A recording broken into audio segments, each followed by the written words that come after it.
Father's day দিনটা যে এত সুন্দরভাবে কাটবে সেটা তো আগে বুঝতেই পারিনি। তো দিনটা ছিল জামাই ষষ্ঠীর পরের দিন, আর সানডেও ছিল, যেহেতু সবাই বাড়িতেই ছিল। আর যেহেতু জামাই ষষ্ঠী ছিল, দিদি দাদা সবাই আমাদের বাড়িতেই এসেছিল। আর সেদিন সকাল থেকে এত পরিমাণে বৃষ্টি হচ্ছিল, রাস্তাঘাট জল জমে গিয়েছিল। আর সেদিন ভেবেছিলাম আমরা কোথাও যেতেও পারবো না। প্ল্যান কিন্তু আমরা সকাল থেকেই করছিলাম কোথাও যাবো, কিন্তু বৃষ্টির পরিমাণ দেখে তো একবার প্ল্যান ক্যান্সেল করছিলাম, তো একবার যাবো, এইভাবেই হচ্ছিল। তো যখন দুপুরবেলা একটু বৃষ্টিটা কমলো, বৃষ্টিটা কমে যেতেই আমরা সবাই তাড়াতাড়ি করে রেডি হয়ে গেলাম। আর আমাদের অনেক দিনের ইচ্ছা ছিল যে দাদা বৌদিতে গিয়ে বিরিয়ানি খাবো। কিছু করে আমাদের যাওয়া হচ্ছিল না, একজনের টাইম হচ্ছিল তো আর একজনের হচ্ছিল না। সেদিনকে যেহেতু সবাই বাড়িতে ছিল তার জন্য আমরা চলে গিয়েছিলাম। তারপর আমরা শ্রীরামপুর ফেরিঘাট থেকে লঞ্চ নিয়ে ব্যারাকপুর চলে গেছিলাম। আর ব্যারাকপুর থেকে তো দাদা বৌদির বিরিয়ানি একটুখানি, এমনি জামাই ষষ্ঠী যেহেতু ছিল মনে হয় তাই জন্য প্রচুর লাইন পড়েছিল।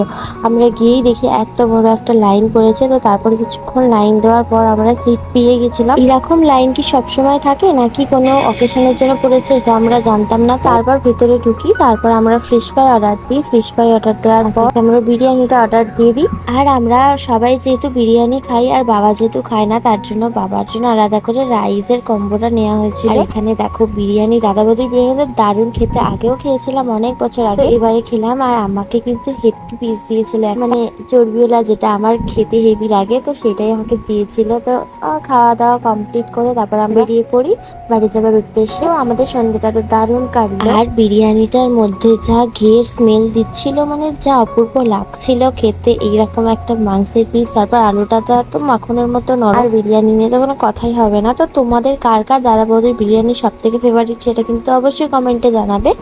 চলো, দেখা হচ্ছে নেক্সট ভিডিওতে। আজকের মতন টাটা।